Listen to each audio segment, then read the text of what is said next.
अहिल्या महर्षि गौतम की पत्नी थी, जिनकी सुंदरता के चर्चे तीनों लोकों में हुआ करते थे। इंद्रदेव उनकी कहानियों से इतने फैसिनेट हुए कि एक बार उन्होंने अहिल्या के साथ समय बिताने की फैसला किया। ये जानते हुए कि वो शादीशुदा थी, इंद्रदेव अहिल्या से मिलने धरती लोक पर आए। एक दिन महर्षि गौतम अपने घर से बाहर गए हुए थे।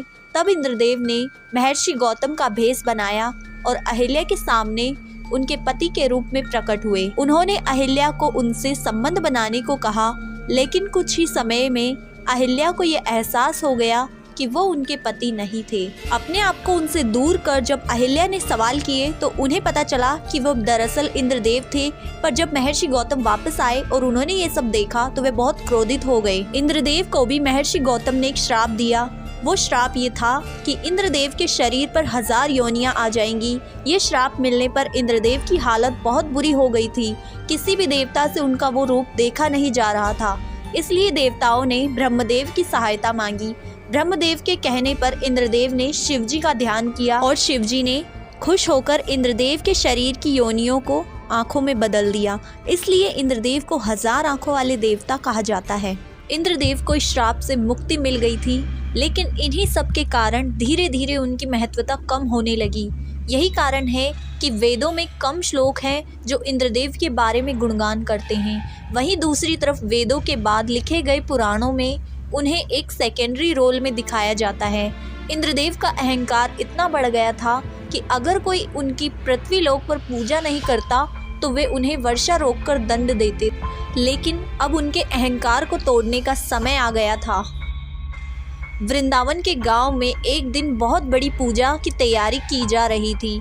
वहां रहने वाले बाल कृष्ण के मन में ये सवाल आया कि आखिर ये सब किस देवता को प्रसन्न करने की कोशिश है। तभी उन्हें वृंदावन के लोगों ने बताया कि ये पूजा इंद्रदेव के लिए की जा रही है, ताकि देवराज इंद्र प्रसन्न होकर अपनी कृपा वर्षा के रूप में बरसाते रहें। ये सुनते ही श्री कृष्ण ने कहा कि इंद्रदेव की वजह से वर्षा नहीं होती। ये सुनकर सब लोग चौंक गए। श्री कृष्ण ने उन्हें समझाया कि गोवर्धन पर्वत की वजह से वर्षा होती है। गोवर्धन पर्वत के कारण ही बादल आकर्षित होते हैं, जिनसे वर्षा होती है। गाय और बैलों के लिए चारा भी गोवर्धन पर्वत से ही मिलता है। ये समझाने के बाद श्री कृष्ण ने लोगों को इंद्रदेव की बजाय गोवर्धन पर्वत की पूजा का सुझाव दिया।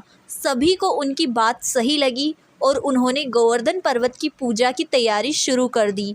जब स्वर्ग में इंद्रदेव को ये बात पता चली कि सभी वृंदावन वासी इंद्रदेव की बजाय गोवर्धन पर्वत की पूजा कर रहे हैं, तो उनके क्रोध की कोई सीमा नहीं रही। उन्होंने अनेक काले बादलों को इकट्ठा कर वृंदावन पर तेज वर्षा करने का आदेश दिया।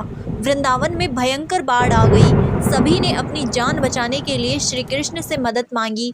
तब श्री कृष्ण ने अपनी छोटी सी उंगली से पूरे गोवर्धन पर्वत को उठा लिया। सभी वृंदावन वासी और पशु पक्षियों को गोवर्धन पर्वत के नीचे आसरा मिला। वृंदावन में कई दिनों तक तेज वर्षा हुई, पर श्री कृष्ण ने गोवर्धन पर्वत के नीचे सभी की रक्षा करी। इंद्रदेव की सभी कोशिशें नाकाम होती रही और उन्हें आखिरकार हार माननी पड़ी और उनका अहंकार टूट गया। उस दिन के बाद से श्री कृष्ण के कहने पर सभी लोगों ने इंद्रदेव की बजाय अंतर्मन के भगवान की पूजा करना शुरू कर दिया।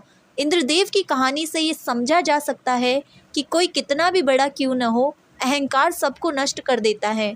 इंद्रदेव के बारे में आपको और कौन सी कहानियाँ पता है, हमें कमेंट में ज़रूर बताएं। और ऐसे ही अनकही अनसुनी कहानियों के लिए हमारे चैनल को सब्सक्राइब करें।